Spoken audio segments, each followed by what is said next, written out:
sesión de lujo, la que esperemos disfrutar y aprender un montón. La idea de la sesión de hoy es hablar del rol de producto, de la disciplina de producto, pero desde una perspectiva diferente.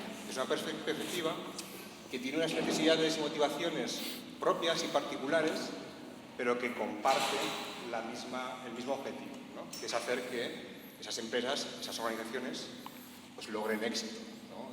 Cumplen sus objetivos, cumplen sus impactos, crezcan y se conviertan en unas entidades pues, que impacten a lo que tienen alrededor. Entonces, para eso pues, tenemos aquí a tres representantes de los fondos top de España, ¿vale? Y entonces, pues, vamos directamente a ello, con una pregunta muy directa. Vosotros analizáis empresas constantemente para ver si queréis invertir o no en ellas. ¿Cómo evaluáis el rol de producto de esas empresas? José, puede ser. Bueno, buenas tardes a todos. Un placer estar hoy aquí. Gracias por invitarnos. A ver, nosotros invertimos en etapas muy iniciales, lo que es pre-series A. El producto, cuando lo analizamos, suele ser un producto bastante básico. Y en ese caso yo diferenciaría dos temas, ¿no? Es, por un lado, qué tipo de indicadores vemos para ver si ese producto tiene o no tiene potencial, y ahora desarrollo un poco. Y por otro lado, para mí lo que es más importante es qué tipo de dinámicas han creado internamente en esa compañía, qué tipo de feedback loops, que solemos llamar, que aseguren que ese producto puede ir navegando en la dirección adecuada. Porque el producto inicial nos da un poco lo mismo, lo que queremos ver es cómo va a evolucionar ese producto en el tiempo, ¿no? Entonces, diferenciaría esos dos ámbitos. En el primero, cosas que nosotros tratamos de ver, al principio, como digo, el producto suele tener muy pocos usuarios, suele ser un producto muy básico, etcétera. Pero sí que queremos que los equipos estén viendo, que estén midiendo las cosas adecuadas, ¿no? En general, probablemente destacaría temas relacionados con, primero, si ese producto tiene retención o no tiene retención, que es lo que llaman si es un producto que es sticky o no es sticky. Por otro lado, temas que vemos relacionados, lo solemos llamar share of wallet, que es de todos los casos de uso que ese producto en el estado actual podría estar cubriendo, ¿cuánto se está cubriendo? Hablamos de como addressable wallet, del wallet que realmente con el producto actual puedes alcanzar. Luego el producto puede desarrollarse y cubrir muchos más casos de uso, ¿no? Pero con el caso actual. Vemos, típicamente en nuestro caso, apostamos mucho por temas de efectos de red, es qué potencial tiene ese producto para generar efectos de red, y eso también se puede ver en métricas del producto, qué potencial para generar viralidad, qué potencial puede tener para crecimiento orgánico, y luego probablemente vamos a hablar de lo que llaman product-led growth. Ese tipo de cosas, sabemos que las métricas al principio no van a ser especialmente buenas, es un producto pequeño en general, pequeño, inmaduro, vamos a decir, con pocos usuarios, pero sí que nos interesa que los equipos estén mirando esas cosas y que las dinámicas internas entre producto, ventas, depende si es B2B, suele ser producto, ventas, si es a lo mejor más B2C, típicamente es más marketing y producto, estén las dinámicas adecuadas dentro de la compañía, ¿no? Esa sería, digamos, de forma resumida, cómo miramos el producto en etapas iniciales. Creo que José ha cubierto casi todo, pero para añadir una cosa un poco más para la etapa de escalado, ¿no? Yo creo que cuando ya las compañías crecen, y bueno, buenas tardes a todos, creo que es muy interesante ver el punto de inserción de ese producto con aquello que tenga el cliente, sea la corporación o sea el cliente B2C, ¿no? O sea, con qué stack se integra, con qué otros productos orbita, y entender que el producto nunca está aislado, sino cómo funciona alrededor, es una cosa muy interesante, ¿no? Y lo preguntamos generalmente a los clientes que lo usan, ¿no? Hacemos las calls de referencia a otros para entender, oye, este producto que vas a utilizar o que estoy evaluando, cómo se integra, cómo orbita con todo lo que tú ya usas, ¿no? Porque para poder luego llevar eso a escala hay que entender muy bien la cosmogonía de lo que tienes a tu alrededor, ¿no? Y por aportar un matiz a lo que han dicho aquí los dos compañeros, ¿no? Yo creo que una startup, especialmente en las fases iniciales, ¿no? Que es cuando invertimos nosotros, se trata de aprender lo más deprisa posible con los mínimos recursos, ¿no? Con lo cual creo que la función de producto, bien sea el founder, bien sea especialistas, ¿no? Pues la velocidad de entrega, ¿no? de nuevas features, ¿no? Pues es algo que miramos muchísimo y que valoramos muchísimo, ¿no? Al final, el que entrega más deprisa es el que aprende más deprisa, y al final creo que eso es uno de los indicadores principales, ¿no? del potencial de una compañía. Excelente. ¿Qué les preguntáis? ¿Cómo intentáis sacar al equipo alrededor de si tiene la cabeza en el sitio adecuado para gestionar la disciplina del producto?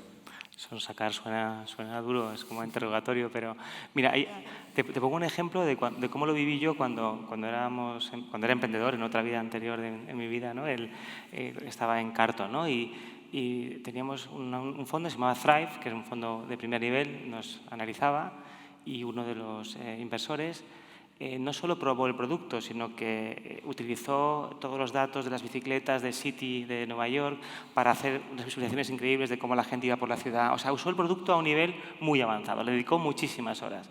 Y luego nos daba feedback muy detallado, qué falla, qué no, cómo lo utilizo, qué me encuentro.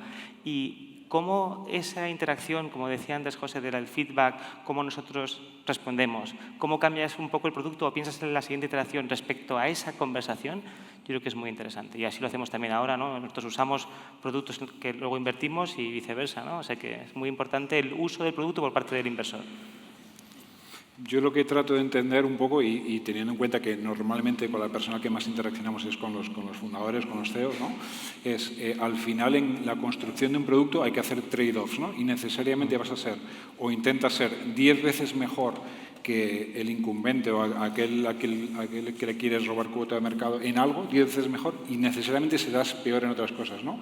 Pues intentar entender muy bien con ellos cuál es ese trade-off y por qué lo están haciendo, ¿no? Y fruto de esa conversación, pues entender muy bien, o sea, que nos muestren cómo entienden ellos, quiénes son los competidores, cuál es su propuesta de valor, cuáles son las dinámicas de mercado, ¿no? Todo ese tipo de cosas, ahí es donde creo que realmente se extrae un montón de información. Hay una cosa, y me meto con lo que decía Samuel, yo creo que buscamos productos más afilados y no más redondeados, ¿no? Que sean mejores en lo que son diferentes y no buscar, sobre todo en fases iniciales, cubrirlo todo porque es físicamente imposible. Entonces, cuanto más afiles aquello que te hace distinto, mejor. Probablemente en línea con este comentario hay una frase que no sé quién, no me acuerdo quién la dijo, pero que para mí es muy importante en desarrollo de producto, por lo menos en las conversaciones que nosotros tenemos, y está muy relacionado con esto, es que muchas veces no es tanto que te digan qué es lo que van a hacer, sino qué cosas no van a hacer. Esas decisiones son mucho más complicadas, porque poner cosas en una lista, en la cola, es muy fácil. Y que vamos a hacer esto y esto y esto y esto. Pero claro, una startup al principio tiene equipos muy pequeños. E incluso cuando ya han levantado 5 o 10 millones o 20 millones, todavía son recursos muy limitados en general. Entonces muchas veces va más de qué cosas no vamos a hacer o qué problemas vamos a evitarnos para poder centrarnos más en otro, ¿no? Que está muy relacionado con el foco y con eso de tener un producto más afilado, ¿no? La estrategia, ¿no? Sí, al final es lo que es la visión de producto más a largo plazo, ¿no? Que siempre tienes esas dos lentes, ¿no? Como el zoom in y el zoom out, y quieres que los emprendedores tengan la capacidad de bajar muy al detalle, pero luego en un momento dado dar un paso atrás y poder ver el bosque y no perderse entre los árboles, ¿no? Y ese zoom in, zoom out para mí es muy, muy importante y que tiene que ver con el tiempo, ¿no? Es decir, oye, soy capaz de ver a largo plazo, pero esto no va de gurús que ven a largo plazo, también va de ejecutar en el día a día, ¿no? Entonces, para eso tienes que hacer zoom in, también tienes que ser sólido ahí, ¿no? Y hay pocas personas capaces de jugar bien a los dos niveles, ¿no? Y esos son los emprendedores típicamente más brillantes, ¿no? Perfecto, perfecto. Me interesaba lo que comentabais antes también dentro de analizar a las compañías y darles seguimiento, lo que comentabais también de darles feedback, ¿no? Es decir, llega un momento en que te acercas a esa compañía y empiezas a tener opiniones sobre lo que les puede convenir o no. ¿Cómo gestionáis esa tensión entre deciros que hay que hacer y lo que pensáis que hay que hacer y dejarles ese espacio? Yo lo que intento es morderme la lengua, ¿no? Porque normalmente lo que tú, y cometo este error todos los días, ¿eh? Y todos los días le digo a un emprendedor alguna opinión sobre el producto, creo que no es mi rol, ¿no? En el sentido de que cualquier cosa que yo le diga, hay 99.9% de probabilidades de que yo lo haya pensado, lo haya descartado, lo que sea, ¿no? Así que yo en mi caso lo que intento es, a pesar de que lo hago, ya lo digo, y pido perdón por adelantado a los que lo haga, pero intento hacerlo lo menos posible, ¿no? La verdad es que es un tema muy interesante. Yo, de hecho, recientemente he desarrollado una teoría que igual es un poco contraintuitiva o contraria, que es la siguiente, y es que en general suelo valorar a emprendedores que son, vamos a decir, relativamente impermeables. O sea, mucho más impermeables. O sea, que escuchan, pero con una escucha muy crítica y que no sean maleables, al menos en el corto espacio de tiempo, porque creo que al final van a recibir inputs de mucha gente. La probabilidad de que todos esos inputs sean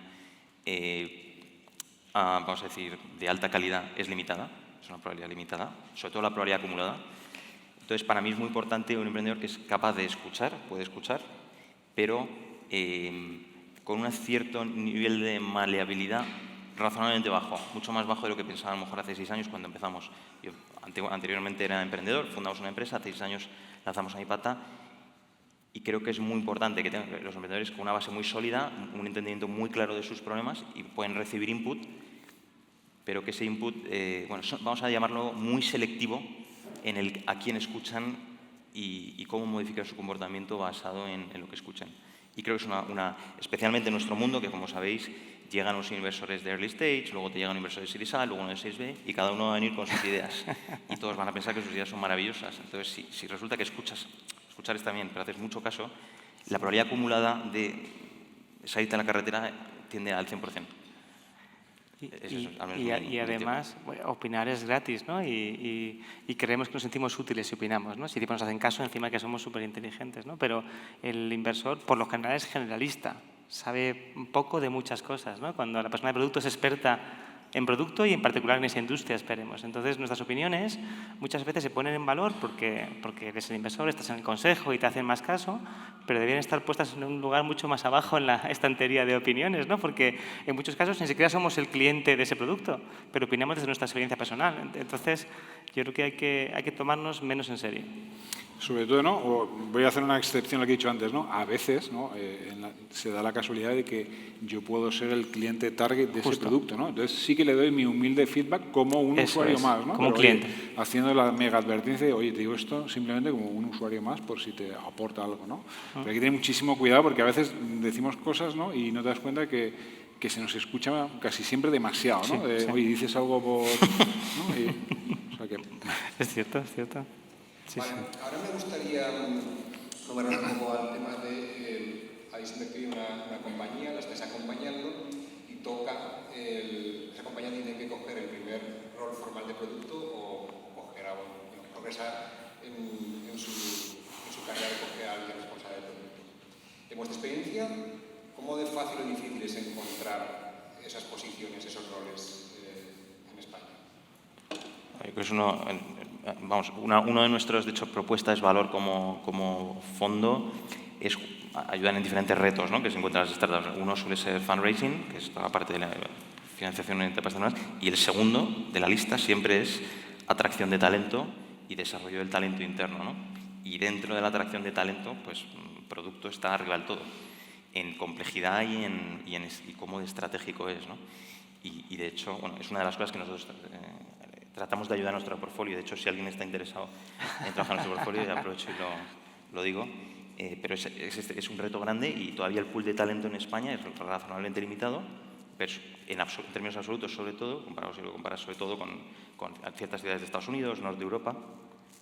Y ahora esto sí que es cierto que está cambiando algo con toda la parte del trabajo remoto, porque los pools de talento se están haciendo como más, globales, ¿no? Entonces, en ese sentido cambia la dinámica, pero en todo caso sigue siendo un reto grande. A mí esa es nuestra perspectiva, no sé cómo lo veis.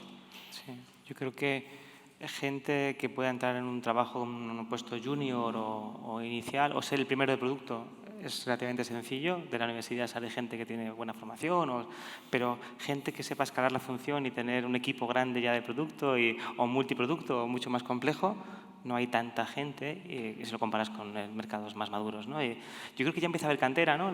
Los Cabify, los Globos, tal, pues ya va saliendo gente que ha sido a lo mejor responsable de un área de producto y ya puede ser CPO en una compañía más pequeña. O sea, esa cross-polinización empieza a ocurrir los últimos 3-4 años, pero todavía falta. En positivo, yo creo que nunca he visto tantos extranjeros con ganas de venirse a vivir a España, con lo cual la capacidad de atracción es mucho mayor. Y por no decir solo positivo, porque eso diréis, joder, qué cabronada, que vienen ahora los extranjeros, cuando al fin se puede, vienen los guiris, pero nunca he visto tantas compañías americanas o extranjeras fichando gente de producto aquí para trabajar en remoto, con lo cual hay un movimiento nuevo post-pandemia que yo creo que va a ser muy interesante para todos. 100%, o sea, como ecosistema joven, pues el número de gente de producto con experiencia escalando compañías es limitada, ¿no?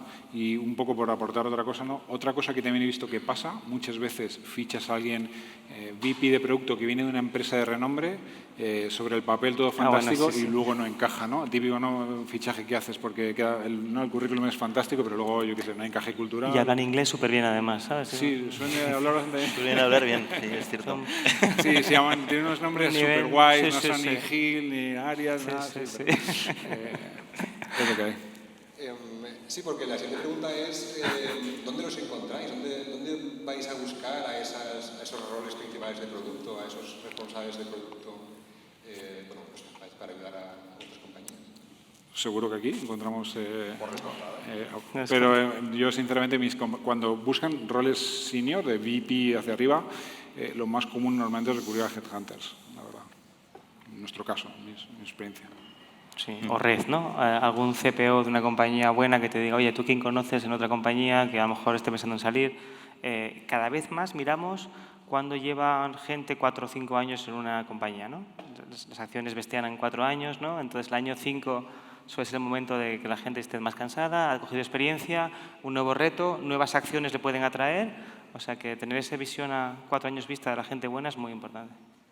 Sí, eso que acaba de comentar Miguel, yo creo que es un punto interesante y es una sorpresa que nos llevamos cuando nosotros fundamos la Nevera Roja en 2011, el ecosistema era todavía muy inmaduro, vendemos en 2015 y habíamos definido un plan de stock options, creo que está relacionado con esto, y es curioso cómo en ecosistemas en Estados Unidos eso está a la orden del día y cualquier persona de producto, tecnología, senior por supuesto, es su prioridad número 1, coger un buen paquete de opciones cuando se mueve de empresa.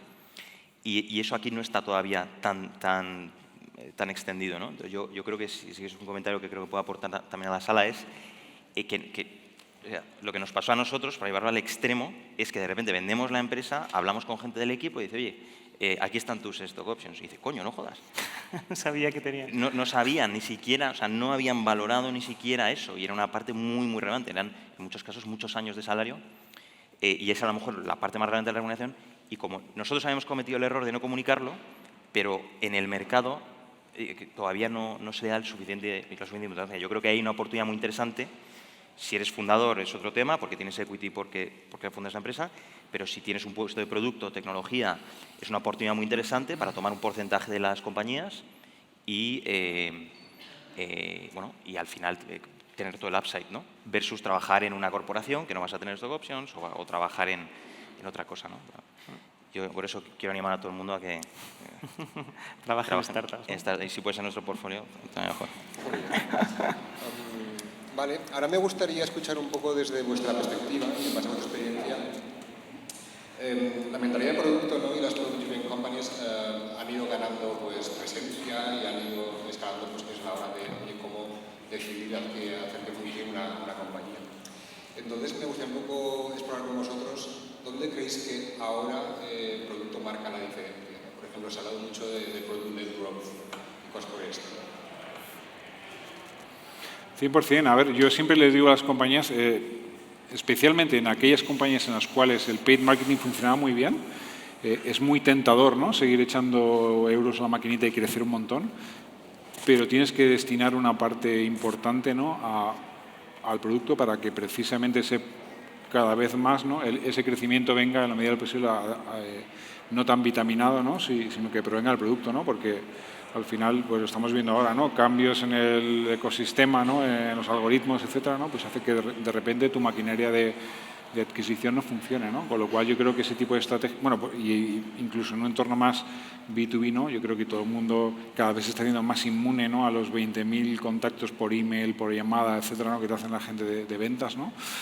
Con lo cual yo creo que cada vez la gente tiene más experiencia con productos digitales, ¿no?, quiere probarlos, ¿no?, no me lo cuentes, déjame que lo vea yo, ¿no? Con lo cual pues yo creo que es una tendencia súper interesante y súper importante, ¿no?, en la cual nosotros desde luego apostamos decididamente. Por dar una visión un poco más complementaria a eso, que estoy muy de acuerdo, en el fondo que hemos lanzado nuevo invertimos en tecnologías habilitadoras, ¿no?, casi en la infraestructura de base de lo que hace el nuevo Internet, ¿no?, de Internet de las cosas, AI como infraestructura, como accesible vía APIs, ¿no? Entonces, a veces pensamos mucho en el producto como, oye, en lo que ves al final y la interfaz, ¿no? Pero hay toda una parte ahora de boom de APIs abiertas, de acceso a productos de manera sencilla y utilizable por desarrolladores y por otro tipo de usuarios. Creo que hay mucho que hacer ahí en definición de producto para hacerlo sencillo y sobre todo para que esa adopción se haga viral, ¿no? Que un desarrollador se lo diga a otro, de ahí llegue a la compañía y ya hagas la venta mucho más sencilla, ¿no? Yo creo que ahí veo muchas compañías que dicen que son API first, pero luego no hay una estrategia de producto detrás de eso, ¿no? Es de tecnología solo. Sí. Bueno, totalmente alineado con lo que se ha dicho y, de hecho, nosotros, de hecho, en Samipata tenemos una de nuestras tesis, si queréis, o temas, tienen que ver con, creemos que hay una tendencia que se va a mantener a largo plazo y es incremento de los costes de captación, que lo comentaba antes Samuel. A partir de mayo del año anterior, del año pasado, 2021, con el tema de iOS 14, todo el tema de la privacidad, etcétera, cada vez los anuncios son, vamos a decir, menos relevantes porque hay menos datos que utilizar. Eso hace que al final los costes de captación suban. Entonces, desde un punto de vista puramente financiero, cada vez es más interesante invertir más en producto para crecer de forma orgánica y tratar de evitar tener que depender del crecimiento de pago, ¿no? Entonces, tanto dentro de las empresas, poner en marcha estrategias de product growth, pero como inversores también invertir en empresas que lo que están haciendo es, de alguna manera, coger una parte del presupuesto que antes se dedicaba a, básicamente, Google y Facebook, y dedicarlo a otro tipo de iniciativas relacionadas con inversión en producto y tecnología, ¿no? Entonces hay una macro, para mí, una macro tendencia, si quieres, súper interesante y eso es una oportunidad enorme para perfiles de producto y tecnología, evidentemente, ¿no? Vale, de acuerdo. Y ahora, pensando un poco en el ecosistema español en general, desde el punto de vista del producto, ¿cómo describiríais su estado de salud? Sobre todo en contexto de cómo ha ido evolucionando en los últimos años. ¿De startup en general o producto de tecnología? Desde un punto de vista del producto, sí. Bueno, yo repito mucho una anécdota que me acuerdo cuando justo empezamos con Samipata, que hubo un periodista, no digo el nombre, que dijo: han levantado en España, creo que fueron 300 millones, o van a invertir este año 300 millones. Menuda burbuja, madre mía, qué horror. Me acuerdo de ese artículo y acabamos de nosotros levantar nuestro fondo, el primer fondo que fue el más pequeño, de 30 millones, y yo decía, joder, pues yo juraría que esto está empezando, ¿no? Y de hecho lo que ha pasado en los últimos 6 años es que en lugar de invertirse 300, 400 millones al año, se están invirtiendo 3.000 o 4.000, ¿no? Creo recordar este último año. O sea, 300, 400 a 3.000, 4.000. Y eso te da un poco la idea de la velocidad, ¿no? Entonces, ¿a dónde va todo ese dinero? Pues básicamente a dos cosas. Facebook, Google, por un lado, y por otro lado, producto de tecnología. Ahí se gasta probablemente el 80%. Bueno, y luego tienes la parte de desarrollo de negocio. Pero vamos, eso hace el 80%, ¿no? Entonces, eso al final es invertir en... Eso es talento que se va desarrollando, como decíamos antes, gente que era así. De hecho, estaba por aquí una de las personas de producto de la Novela Roja, me ha hecho muchísima ilusión, pues que a lo mejor en ese momento tenía 3 años de experiencia, porque no teníamos gente senior, ahora de repente esas personas ya tienen 10 y ya pueden llevar equipos grandes de producto. Entonces es un círculo súper virtuoso. ¿Por qué? Porque se está invirtiendo fuerte en innovación, en startups, está todo conectado, ¿no?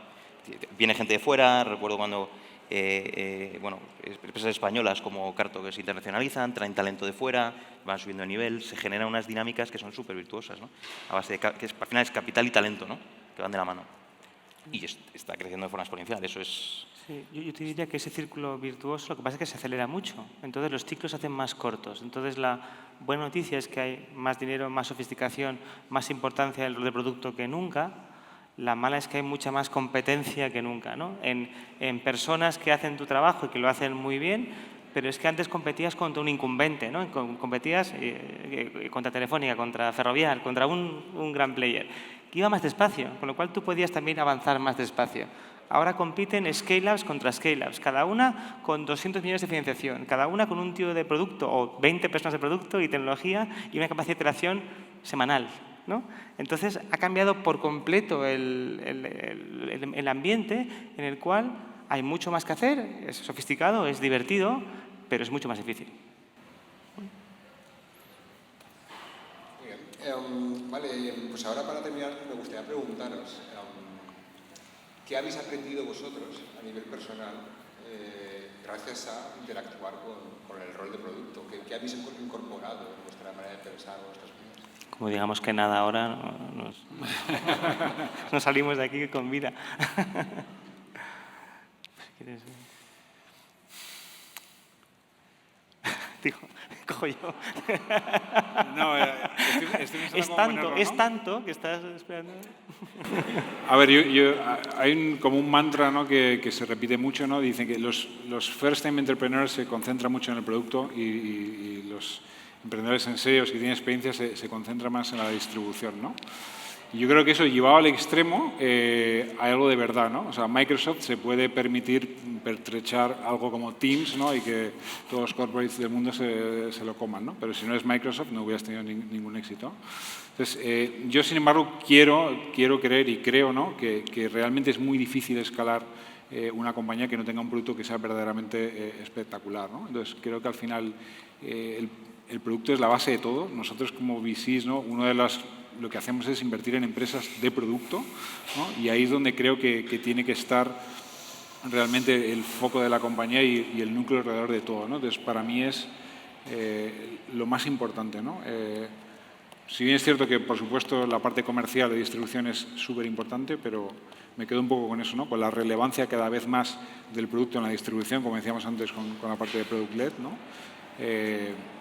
Y eso es lo que me llevo, ¿no? Al final, esto va de hacer la vida mejor de los clientes de las compañías, ¿no? Entonces, el rol de producto, pues, es el embajador del cliente en la compañía y además el que hace que todo ocurra deprisa, ¿no? Con lo cual, para mí es lo principal en la compañía.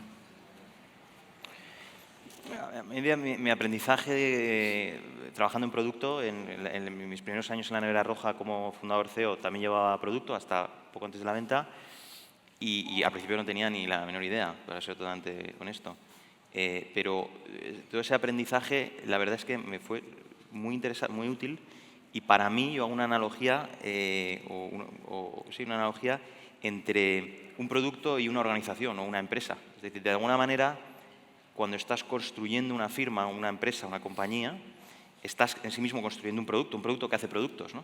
Pero hay muchas dinámicas, cadencias, culturas, incluso valores, formas de ver las cosas que son muy aplicables, ¿no? Y esa cadencia de producto, de medir, de aprender, de descubrir, es perfectamente aplicable a nivel organización. Y yo creo que eso lo aplicamos en la Nevera Roja y ahora en Samaipata, que al final es una firma, es una compañía, aunque invierta en compañías, somos una empresa, somos un equipo pequeño, suelen ser pequeños los equipos de inversión, pero al final tienes que tener una cultura, una cadencia, unos métodos, y eso, para mí, el aprendizaje vino de mi experiencia en producto y me parece muy valioso, ¿no? Y lo puedes aplicar a un montón de disciplinas, yo creo.